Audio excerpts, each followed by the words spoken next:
الصلاۃ والسلام علیک یا رسول اللہ، الصلاۃ والسلام علیک یا حبیب اللہ۔ السلام علیکم ورحمۃ اللہ وبرکاتہ۔ آج کا ہمارا عنوان ہے کہ عشرۂ ذوالحج کی فضیلت کیا ہے۔ آج ہم ذوالحج کے مہینے کی فضیلت کے بارے میں ذکر کریں گے کہ ان 10 دنوں کی اللہ سبحانہ و تعالیٰ نے کتنی فضیلت جو ہے وہ بیان کی ہے، اور کس قدر فضیلت ہم سب کے لیے رکھتی ہے۔ تو اس کی سب سے پہلی وجہ تو یہ ہے کہ یہ 10 دن جو ہیں یہ اس مہینے کے 10 دن ہیں کہ جس مہینے کو اللہ سبحانہ و تعالیٰ نے حرمت والا مہینہ جو ہے وہ قرار دیا ہے۔ حرمت والا مہینہ یعنی کہ جس مہینے کی اللہ سبحانہ و تعالیٰ نے بہت عزت، قدر اور احترام رکھا ہوا ہے، اس حرمت والے مہینوں میں یہ مہینہ جو ہے ذی الحجہ کا جو مہینہ ہے یہ شامل ہے۔ تو ان حرمت والے جو مہینے ہیں ان میں 3 مہینے اور بھی ہیں، یعنی کہ ٹوٹل جتنے جو مہینے ہیں جو اللہ سبحانہ و تعالیٰ نے حرمت والے رکھے ہیں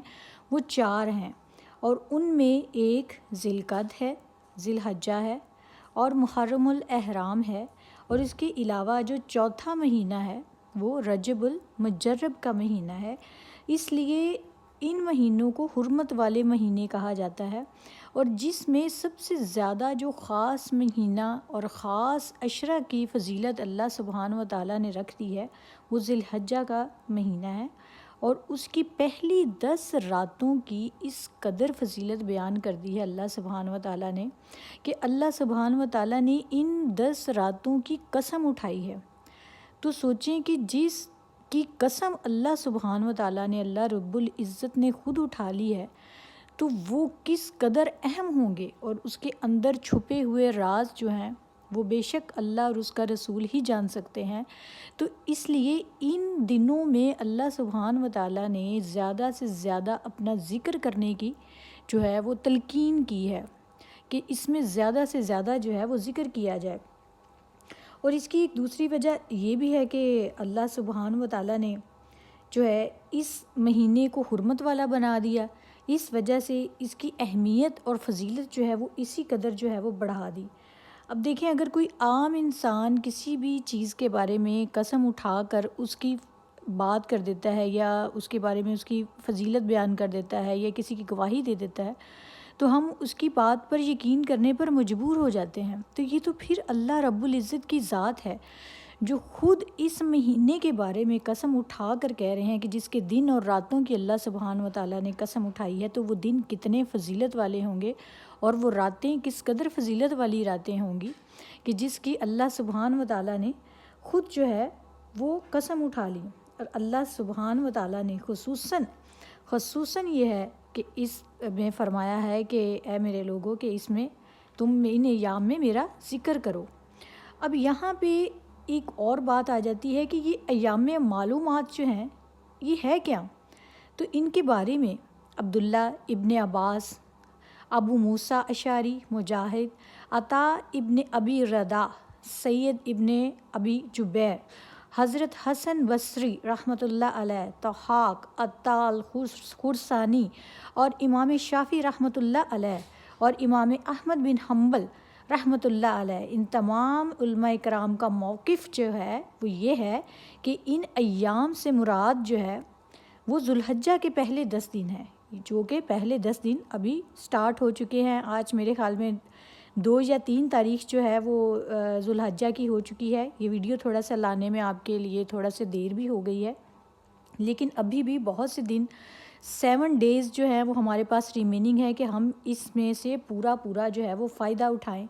اور اللہ سبحانہ و تعالیٰ سے دل کھول کر اپنی دعاؤں کی مقبولیت کی التجا کریں، اور اس کے دن اور رات جو ہیں وہ بہت ہی فضیلت والے ہیں۔ اور اس کی ایک اور چوتھی وجہ بھی ہے کہ رسول اللہ صلی اللہ علیہ وآلہ وسلم نے اس کی فضیلت جو ہے وہ خود اپنی زبان مبارکہ سے فرما دی ہے کہ اس دن کے اور یہ جو دن ہے، یہ جو 10 دن ہے، ان 10 دنوں جیسے پورے سال میں کوئی دن نہیں ہے، اور یہ 10 دن پورے سال کے تمام دنوں سے زیادہ افضل ہیں۔ تو ایک سوال کیا گیا ہے میرے آقا کریم صلی اللہ علیہ وآلہ وسلم سے کسی نے سوال کیا کہ اے اللہ کے رسول،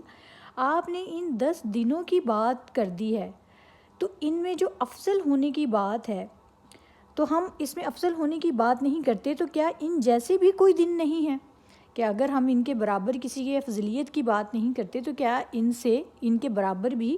کوئی دن نہیں ہے؟ تو آپ سرکار کیا فرماتے ہیں؟ آپ صلی اللہ علیہ وآلہ وسلم نے فرمایا کہ ان جیسے بھی پورے سال میں کوئی دن نہیں ہے۔ ہاں البتہ ایک چیز ضرور ہے کہ اگر کوئی شخص اپنا مال اور جان لے کر میدان جنگ میں چلا جائے اور اس میں اپنا جان اور مال سب لٹا دے تو یہ افضل ہو سکتا ہے، کیونکہ یہ بھی راہ حق میں وہ اپنی جان اور مال کو لٹاتا ہے۔ اس لیے اس قدر افضل والے اور فضیلت والے یہ دن ہیں۔ اور اس کی ایک 5ویں فضیلت یہ بھی ہے کہ دیکھیں باقی جتنے بھی دن ہیں عشرہ ذو الحج کے جو پہلے دن ہیں 8 دن، اس میں اللہ سبحانہ و تعالیٰ جو ہیں وہ رات کے تہائی حصے میں آسمان پر آتے ہیں اور فرشتوں کو حکم دیتے ہیں کہ دیکھو کہ میرے لوگ جو ہیں وہ میرے سے کیا مانگ رہے ہیں، کیا التجائیں کر رہے ہیں، اور اللہ سبحانہ و تعالیٰ خود اپنے لوگوں کو پکارتے ہیں کہ مجھ سے مانگو، جو مانگنا ہے مانگو، میں عطا کروں گا۔ لیکن 9 ذی الحجہ کی اس قدر فضیلت ہے، وہ اس کی وجہ یہ بھی ہے کہ اس دن حج کیا جاتا ہے۔ جو ہمارے مسلمان ہیں وہ حج کے لیے میدان عرفات کی طرف جاتے ہیں، اس دن دعائیں بہت زیادہ قبول ہوتی ہیں اور یہ ایک بہت ہی خاص دن ہے۔ باقی دنوں میں اللہ سبحانہ و تعالیٰ رات کے تہائی حصے میں آسمان پر تشریف فرما ہوتے ہیں، لیکن ذو الحجہ کے دن یعنی کہ حج کے دن اللہ سبحانہ و تعالیٰ دن میں بھی جو ہے آسمان کے آخری حصے پر موجود ہوتے ہیں اور فرشتوں سے یہ کہتے ہیں کہ دیکھو میرے بندوں کا کیا حال ہے، بال بکھرے ہوئے ہیں، حال بوسیدہ ہے، لیکن مجھ سے پر امید ہیں، وہ امید لگائے بیٹھے ہیں، وہ مایوس نہیں ہیں اور وہ مجھ سے مانگتے ہیں اور میں ان کو عطا کروں گا۔ تو یہ دن بہت فضیلت والا دن ہوتا ہے 9 ذی الحجہ کا، اور اس دن کے روزے کی بھی بہت جو ہے وہ فضیلت ہے۔ اس دن کا اگر روزہ رکھا جائے تو 2 سال کے گناہوں کا کفارہ ہو جاتا ہے، اور اللہ سبحانہ و تعالیٰ نے ان 10 دنوں کی اتنی فضیلت رکھ دی کہ انہی 10 دنوں میں حج کی استطاعت بھی اگر کوئی بندہ رکھتا ہے تو اس کو حج کا جو ہے وہ حکم دیا گیا، اور سوائے اس مہینے کے اور حج کے مہینے کے پورے سال میں کسی بھی وقت جو ہے وہ حج نہیں ہو سکتا۔ اور اس مہینے کی اتنی فضیلت اور اتنی ببرکت یہ مہینہ ہے کہ اگر انسان کوئی پچھلے سال میں یا رمضان المبارک میں نیکیاں کرنے سے یا اللہ سبحانہ و تعالیٰ کی رحمتیں سمیٹنے سے محروم رہ گیا ہے تو اللہ سبحانہ و تعالیٰ نے ایک اور موقع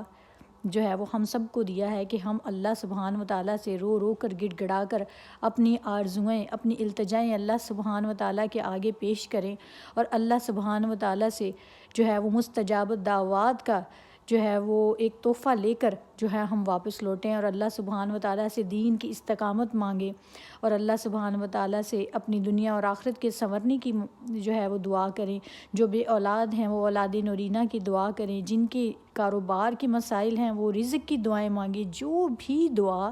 اس عشرے میں کی جائے گی اللہ سبحانہ و تعالیٰ کے نزدیک اس کو رد نہیں کیا جائے گا، وہ مقبول ترین ہوگی، کیونکہ ان دنوں کی قسم اللہ سبحانہ و تعالیٰ نے خود اٹھائی ہے، اور جن دن اور راتوں کی قسم اللہ سبحانہ و تعالیٰ نے خود اٹھا لی تو سوچیں کہ وہ کتنے ہی خاص دن ہوں گے۔ تو امید کرتی ہوں کہ ہم نے آج اس ویڈیو سے کچھ نہ کچھ ضرور سیکھا ہوگا، اور ہم نے اپنے دل میں یہ ارادہ کیا ہوگا کہ اس مہینے سے ہم ضرور فائدہ اٹھائیں گے انشاءاللہ کہ نیکسٹ بھی اس سے ریلیٹڈ عشرہ جو ہے ذو الحجہ سے ریلیٹڈ ہم دیکھیں گے کہ ہمیں کون سے اذکار جو ہیں وہ عشرہ ذی الحج میں کرنے چاہیے، اور دعا کی قبولیت کے لیے ہمیں کیا کرنا چاہیے، تو اس پر بھی ہم ذکر کریں گے۔ اور اس کی سب سے اہم اور خاص بات تو میں آپ کے ساتھ ڈسکس کرنا ہی بھول گئی کہ جب یہ مہینہ شروع ہو جائے تو جو شخص بھی قربانی کا ارادہ رکھتا ہو کہ وہ قربانی کرے گا تو وہ رمضان کا یعنی کہ رمضان کا کہہ نہیں ذی الحجہ کا چاند نکلنے سے پہلے ہی اپنے ناخن، اپنے بال جو ہے وہ ترچھوا لے، کیونکہ اس کے بعد جو ہے وہ یہ کام نہیں کر سکتا جب یہ جو ہے ذی الحجہ کا چاند جو ہے وہ نظر آ جاتا ہے۔ تو انشاءاللہ ہم نیکسٹ ایسے ہی جو ہے انفارمیٹیو ویڈیو کے ساتھ حاضر ہوں گے۔ جزاک اللہ۔